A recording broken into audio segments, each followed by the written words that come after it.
प्यारे बच्चों, आज के क्लास में आप लोगों का हार्दिक स्वागत है। चलिए आज के क्लास में हम फिर पढ़ेंगे सैन्य मनोविज्ञान में अगला भाग। ठीक है बच्चों, तो देखते हैं हम लोग अगले भाग में पहुंचते हैं।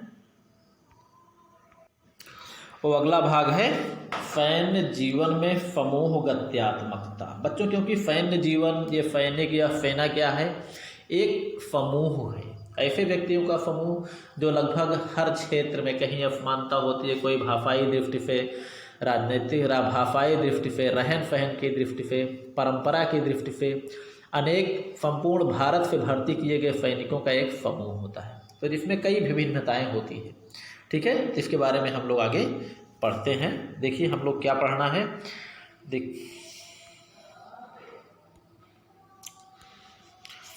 सेना विभिन्न जाति, विभिन्न धर्म, विभिन्न संप्रदाय व भिन्न भिन्न भाषा एवं भाषी व्यक्तियों से बना एक प्रशिक्षित समूह है, जिनकी अनेक मनोवैज्ञानिक समस्याएं होती हैं और इनके निराकरण हेतु समूह की प्रकृति को जानना आवश्यक होता है। बच्चों, इसमें हम लोग क्या समझेंगे, समूह के बारे में हम लोग जानेंगे कि समूह की क्या स्थिति होती है, और ऐसा समूह जहाँ पर विभिन्न प्रकार की विभिन्नताएं और विभिन्न विभिन्नताओं से बने हुए समाज में अगर एक साथ कार्य करना है तो उसमें क्या क्या समस्याएं आ सकती हैं, क्या क्या दिक्कतें आ सकती हैं, उसके बारे में हम लोग पढ़ेंगे। ठीक है, जैसे अभी बताया हमने, सेना विभिन्न जाति, विभिन्न धर्म, विभिन्न संप्रदाय, भिन्न भिन्न भाषी क्षेत्र, विभिन्न प्रदेशों के, अलग अलग क्षेत्रों के। ठीक है, तो ये सभी जो है इकट्ठे जो है इनका एक समूह होता है जिसे हम लोग सेना कहते हैं।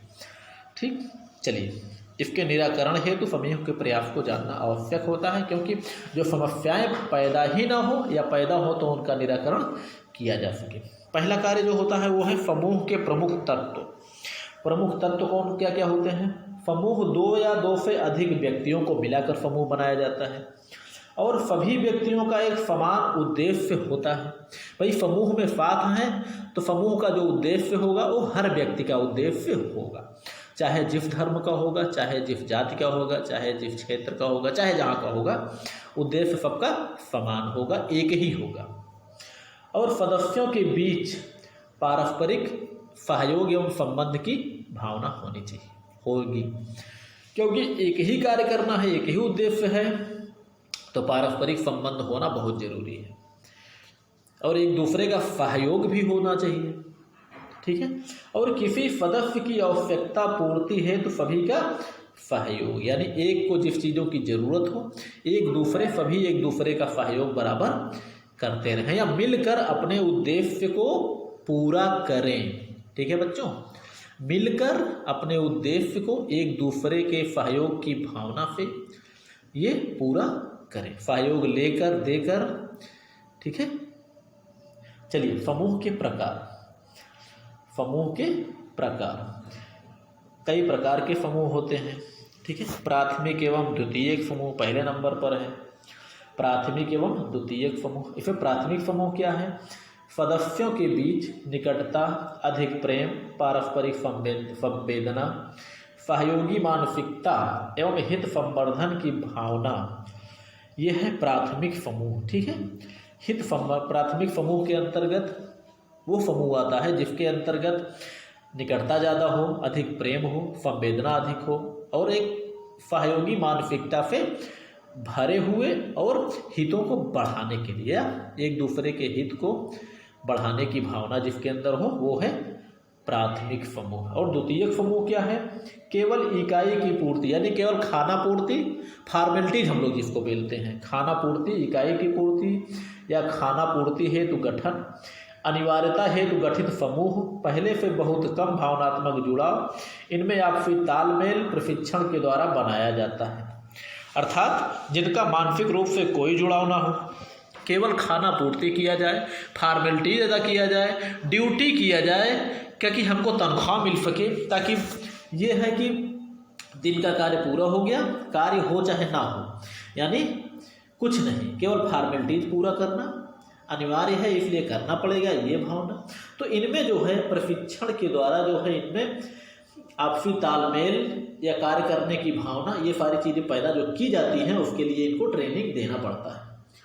ठीक है बच्चों, कहने का मतलब प्राथमिक समूह में सब कुछ सारे गुण पहले से ही विद्यमान है, और द्वितीयक समूह में ये सभी गुण विद्यमान नहीं है। इन सभी गुणों को यानी उद्देश्यों को प्राप्त करने के लिए जिन जिन चीज़ों की आवश्यकता पड़ती है, सैनिकों के अंदर क्या क्या भावनाएं विकसित करना है, समूह के अंदर समूह के व्यक्तियों के अंदर किन किन भावनाओं को उत्पन्न करना है, इसे जो है प्रशिक्षण के द्वारा बनाया जाता है।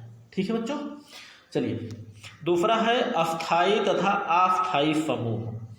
ठीक है, अब सेना में महत्वपूर्ण कार्यों हेतु समूह की अनिवार्यता।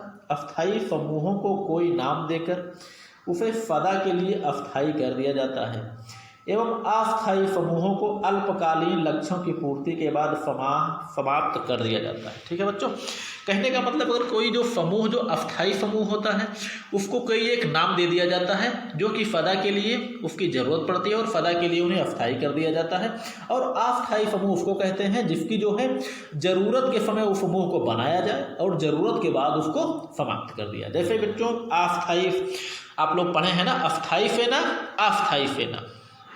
ठीक है, जैसे कौटिल्य के समय में बच्चों आप लोग पढ़े थे मौल बल भृतक बल, बिल्कुल उसी तरह ये भी जो है मौजूद है। मूल बल मूल सेना, राजधानी की अस्थायी बिल्कुल सेना अस्थायी रूप से भर्ती रहे, क्षत्रियों द्वारा निर्मित हो, उनका कार्य वही हमेशा के लिए निश्चित हो, तो मूल सेना होती थी। और भृतक बल होता था जो युद्ध के समय भर्ती किया जाए और युद्ध के बाद उनको समाप्त कर दिया जाए, तो वही है भृतक बल। तो इसमें बच्चों वही चीज़ है अस्थायी और अस्थायी। अस्थायी समूह जिन्हें कार्यों के आधार पर इनका कार्य दे दिया जाए और इनमें अस्थायित्व पैदा कर दिया जाए, और अस्थायी समूह जरूरत पड़ने पर इस समूह का निर्माण किया जाए और उसके बाद लक्ष्य की पूर्ति के बाद इसको समाप्त कर दिया जाए।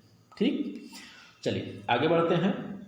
समान एवं असमान समूह। अब इसमें समान समूह क्या होता है? समान योग्यता, समान भाषा, समान कार्य, समान उद्देश्य, समान अभिरुचि, समान महत्वाकांक्षा, समान चाल चलन वाले व्यक्तियों का जो समूह होता है, कहने का मतलब जिसमें सब कुछ समान हो वो है समान समूह। ठीक है बच्चों, वो है समान समूह। और जैसे क्या है उदाहरण दे दिया जाता है, जैसे मेडिकल ग्रुप में इलाज करने वाले या इंजीनियरिंग ग्रुप में निर्माण करने वाले, सबका कार्य समान है बच्चों। ठीक, असमान समूह क्या है? अनेक प्रयोजनों हेतु एक साथ रखना, गुण एवं धर्म समान नहीं है, बहुउद्देशीय कार्यों हेतु प्रयोग किया जाता है इनका। कहने का मतलब जिनमें कोई समानता नहीं, अपने प्रयोजन के लिए उनको एक साथ रखा जाता है, न इनके अंदर गुण और धर्म कुछ भी समान नहीं है, यानी अपने कार्यों के लिए जो प्रयोग किया जाए वही है असमान समूह। और आगे बढ़ते हैं हम लोग लघु एवं व्यापक समूह। लघु एवं व्यापक समूह क्या है? कम व्यक्तियों का समूह लघु समूह एवं आवश्यकता के आधार पर अधिक सैनिकों के समूह को हम व्यापक समूह कहते हैं। ठीक, छोटे समूह यानी जो कम व्यक्तियों का समूह हो छोटा हो गया, और जरूरत पड़ी तो ज़्यादा से ज़्यादा सैनिकों को हमने रख लिया, ज़्यादा से ज़्यादा व्यक्तियों को रख लिया तो व्यापक हो गया, बड़ा हो गया। राष्ट्रीय तथा अंतर्राष्ट्रीय समूह। किसी राष्ट्र की अपनी इकाई एवं संगठन जो स्वयं निर्मित हो राष्ट्रीय समूह कहलाता है। किसी राष्ट्र की अपनी इकाई एवं संगठन जो स्वयं निर्मित हो, ठीक है, वो राष्ट्रीय समूह है। एवं कई राष्ट्रों जैसे भारत, पाकिस्तान, रूस, जर्मनी, ब्रिटेन आदि राष्ट्रों को मिलाकर बनाया गया संगठन को अंतर्राष्ट्रीय समूह कहते हैं। यानी अपने राष्ट्र के अंदर अपना कोई संगठन हो तो राष्ट्रीय समूह, और विभिन्न राष्ट्रों को मिलाकर जो बनाया, अर्थात जैसे भारत की सेना जो है ये क्या है? राष्ट्रीय सेना। ठीक है बच्चों, भारत की सेना जो है ये क्या है? राष्ट्रीय सेना, जबकि इसमें अलग अलग ब्रिगेड, अलग बटालियन सब कुछ है। ठीक है, लेकिन भारतीय नागरिकों के द्वारा बनाया गया समूह है, भारतीय नागरिकों के द्वारा भर्ती की गई व्यवस्था है, तो ये राष्ट्रीय सेना हो गई। और हाँ, और इसी तरह हम अगर जो है अन्य राष्ट्रों को मिलाकर किसी सैनिक संगठन के द्वारा अन्य राष्ट्रों की सेनाओं के साथ मिलाकर अपने संगठन को बनाते हैं तो उसे कहते हैं बहुराष्ट्रीय सेना भी कह सकते हैं, क्योंकि हमारे मित्र राष्ट्रों की इसमें सेना मिली जुली है, या उसको कहते हैं अंतर्राष्ट्रीय संगठन। हमारा कहने को हमारे यहाँ का सेना, जो हमारे यहाँ की सेना वो राष्ट्रीय संगठन के रूप में आएगी, राष्ट्रीय सेना है, और अन्य राष्ट्रों को मिलाकर जो शक्ति इकट्ठ बनाई जाए उसको कहते हैं हम अंतर्राष्ट्रीय संगठन। ठीक, चलिए अब सेनाओं को अगर सबको मिला दिया जाए तो बहुराष्ट्रीय सेना हो जाएगी। चलिए, अंतः एवं बाह्य समूह। ठीक है बच्चों, अंतः क्या है?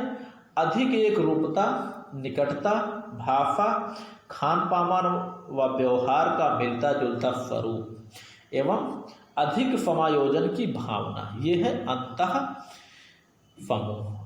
अधिक एक रूपता, निकटता, भाषा, खान पान व व्यवहार का जो मिलता जुलता रूप है वो है अंतः समूह।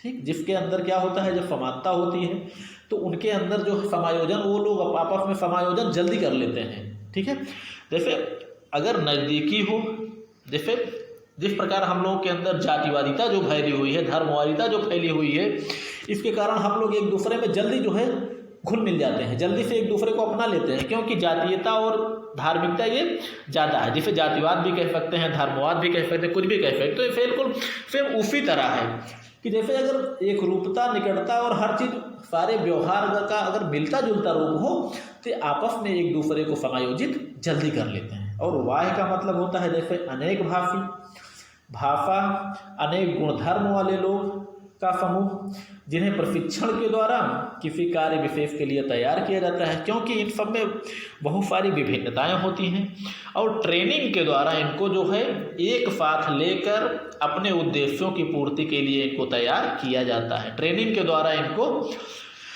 तैयार किया जाता है समूह के उद्देश्य को पूर्ण करने के लिए। ठीक है बच्चों, चलिए अब अल्पकालिक एवं दीर्घकालिक समूह। देखिए, इसमें किसी विशेष योजना को पूरा करने के लिए कुछ समय के लिए अनेक प्रकार की कुशलता वाले सैनिकों का बनाया गया समूह होता है, जो कि अल्पकालिक कहलाता है। यानी जरूरत के समय किसी विशेष योजना को पूर्ण करने के लिए जो अनेक प्रकार के कुशलता वाले सैनिकों को मिलाकर जो बनाया जाता है, जैसे अलग अलग कार्य करना है तो अलग अलग ट्रेड से सैनिकों को बुलाकर अलग अलग ट्रेड से उनको छांट कर जो बनाया जाता है समूह, वो है अल्पकालिक समूह, क्योंकि थोड़े समय के लिए बनाया गया है, उद्देश्य की पूर्ति के बाद इनको अपने स्थान पर वापस भेज दिया जाएगा। यह कुछ वर्षों के लिए हो सकता है, कई वर्षों के लिए हो सकता है, या लंबी अवधि तक लगातार चलते रहने वाले समूह को दीर्घकालिक समूह कहते हैं। ठीक, कहने का मतलब कुछ दिनों के लिए समूह है तो वो अल्पकालिक होगा। ठीक, किसी भी विशेष योजना के लिए अगर कुछ दिनों के लिए समूह बनाया जाए इसी आधार पे, ठीक, अनेक प्रकार की कुशलता वाले सैनिकों का, और ये समूह अल्पकालिक होगा। और कुछ वर्षों के लिए या कई वर्षों के लिए या लंबी समय तक के लिए या लगातार चलते रहने वाले समूह को दीर्घकालिक समूह या दीर्घकाल तक चलने वाला समूह कहा जाता है। ठीक है बच्चों, शुद्ध समूह एवं मिश्रित समूह। शुद्ध समूह क्या है?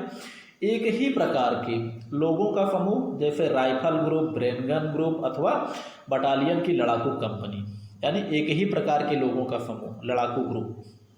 और मिश्रित समूह क्या है? जैसे कई सहायक अंगों या टुकड़ियों को, जैसे मेडिकल, इंजीनियरिंग, लड़ाकू टुकड़ियाँ, इन सबको मिलाकर अगर कोई ग्रुप बनाया जाए तो उसे कहते हैं मिश्रित समूह। ठीक है, मेडिकल, इंजीनियरिंग और लड़ाकू समूह, या और भी समूह जिस अलग अलग जिसका कार्य हो, अगर उनको मिलाकर बनाया जाए तो है मिश्रित। यहाँ पर जो राइफल ग्रुप, ब्रेनगन ग्रुप है, बटालियन है, तो ये सभी कौन से ग्रुप हैं? लड़ाकू ग्रुप, तो शुद्ध समूह है।